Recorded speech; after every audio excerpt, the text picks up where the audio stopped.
Did you know you might have unclaimed stock waiting from an old employer worth a substantial amount, and you're just steps away from claiming it? Welcome to This Explainer. Let us guide you through the entire process to ensure you claim what's rightfully yours. Seriously, I want you to really think about that question.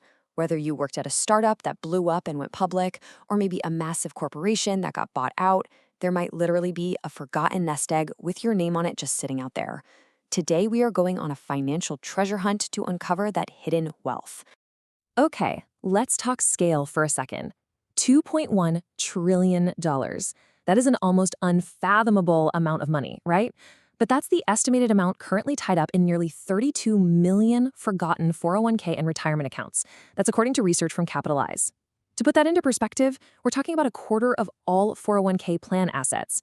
And get this, that doesn't even count individual company stocks, uncashed dividend checks, or orphaned pensions. So, yeah, the pot of gold here is absolutely massive. But here's the catch. There is a looming threat to your money, and it goes by the name of escheatment. Basically, this is the legal process where a state government steps in and takes custody of your abandoned or unclaimed financial property. Every single state has these laws on the books. If your account just sits inactive for a few years, your financial institution is legally forced to hand it over to the state treasury. Boom, your money gets swept up, and you lose control of it until you fight to get it back. Here is our agenda for today. 1. Introduction to unclaimed stock. 2. Identify your eligible stocks. 3. Understanding the details. 4. The claim process. 5. Potential pitfalls and legal considerations. And 6. Maintaining financial vigilance post-claim. Section 1. The unclaimed stock phenomenon. You're probably thinking, well, I would never just forget my own money. But look at these everyday triggers. You move to a new apartment and just forget to update your address with an old 401k provider. Your mail bounces back. Instantly, the dormancy clock starts ticking. Or say your old company gets acquired, the stock ticker changes, and you miss cashing that final dividend check.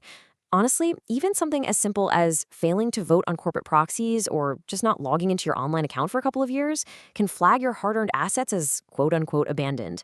Section 2. Identify your eligible stocks. So how do we actually track this down? You have several really powerful databases at your disposal. If the state already has your money, nowplusmissingmoney.com is totally your best friend. But for federal and private accounts, you'll definitely want to check the newly launched Department of Labor Retirement Savings Lost and Found. Just a quick heads up on that one, you will need an ID-proofed login.gov account using your social security number to get in.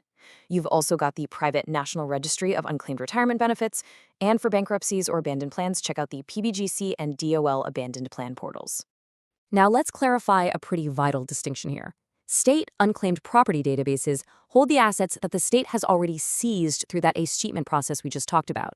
Federal and private registries, on the other hand, are for locating lost assets that are still sitting with the corporate plan administrators or private trusts. Basically, they just lost track of you. Knowing the difference here is absolutely crucial because it dictates exactly who you have to deal with to get your money back. Section 3. Understanding the details. Tracing an old stock isn't always as simple as just Googling a name, especially if decades have gone by. You absolutely need to know about the SUSP number. Think of this as the unique DNA fingerprint for any stock or bond in the US and Canada. It's this highly specific 9-character identifier. Why does this matter? Well, even if your old employer changed names 3 different times, got bought out, and then spun off a totally new division, the original SUSP number helps financial professionals trace the exact step-by-step lineage of your equity. If your old company no longer exists by its original name, you've kind of got to play detective. First, try contacting the investor relations department of whatever parent company ultimately bought them out. You should also check online portals for massive corporate transfer agents like ComputerShare. Now, if the trail runs completely cold, don't panic. You can dig into corporate filings via the SEC's Edgar database, or even review historical manuals like Moody's Industrial Manuals or the Directory of Obsolete Securities to figure out exactly what happened to those shares. Section 4. The claim process. Once you actually find the asset, it is extraction time. Bureaucracy is a beast for sure, but we are going to break it right down. Step 1. Figure out who actually holds the money. Is it still with a transfer agent, or did it escaped to a specific state? Step 2. Initiate the claim online and generate your official claim ID. Do not, under any circumstances, lose this number. And step 3, which is where a lot of people unfortunately fail, you have to gather and submit incredibly strict proof of ownership. When I say strict, I mean, you are facing a literal mountain of paperwork.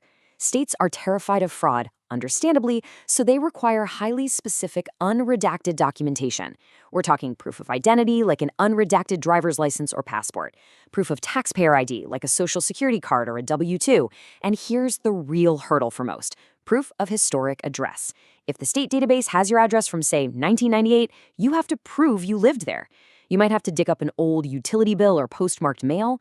Also, if your name changed, you'll need marriage certificates or court orders. Now, if things were messy and your former employer went bankrupt, leaving funds tied up in court, the rules get even tighter.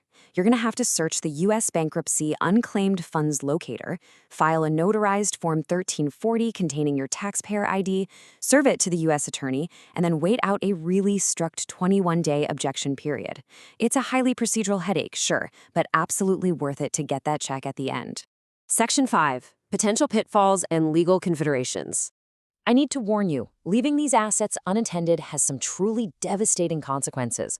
Take a look at this cautionary tale from a Georgesson case study.